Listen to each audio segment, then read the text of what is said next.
I think that's actually like the real point of data-driven sort of thinking, right? Which is like, hey, what's actually the bottom line here? It's not just that you got a lot of numbers, because a lot of numbers can mean a lot of different things. I mean, you can get a ton of impressions on a tweet. Did that actually drive business? You know, debatable. But at the end of the day, I mean, understanding what those numbers are and how they tie back to actual revenue or conversion or whatever it is, the metric that you want to use, because all businesses, like I said, are a little bit different, I think is insanely important.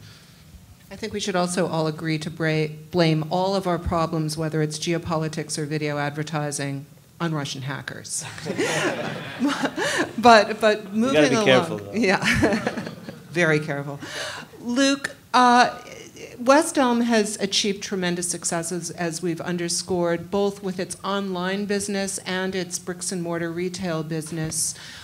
Without any television advertising, can you address why television advertising hasn't been part of the strategy and talk about what the future state might be?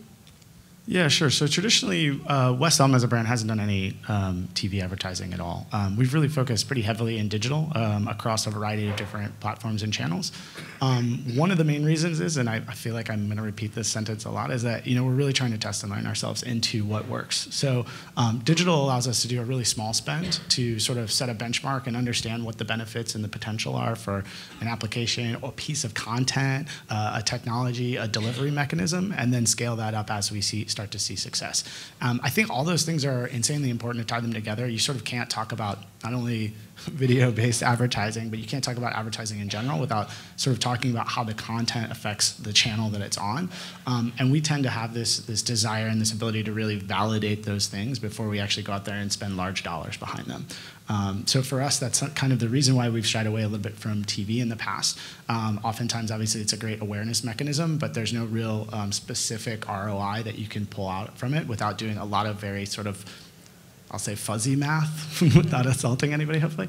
And at the same time, I mean, I think that there's an ability, obviously, to start small and then scale up across larger businesses and larger pieces of your organization.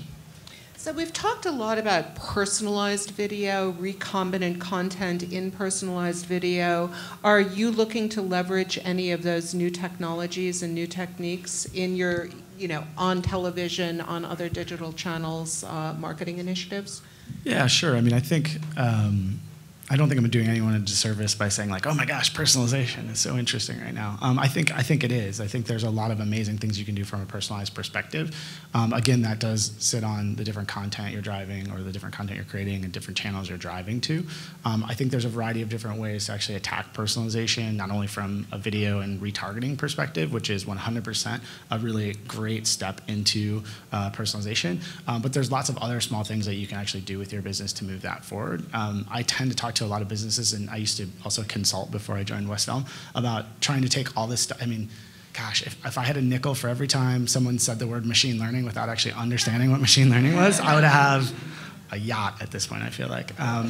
But I think that understanding small steps toward bringing your business forward is really important in how you can handle personalization, because if you look at it from an entire business perspective, it's a rather massive potential. So retargeting components, understanding how to better channel your message to individuals and consumers is a really important step toward understanding and getting yourself toward personalization.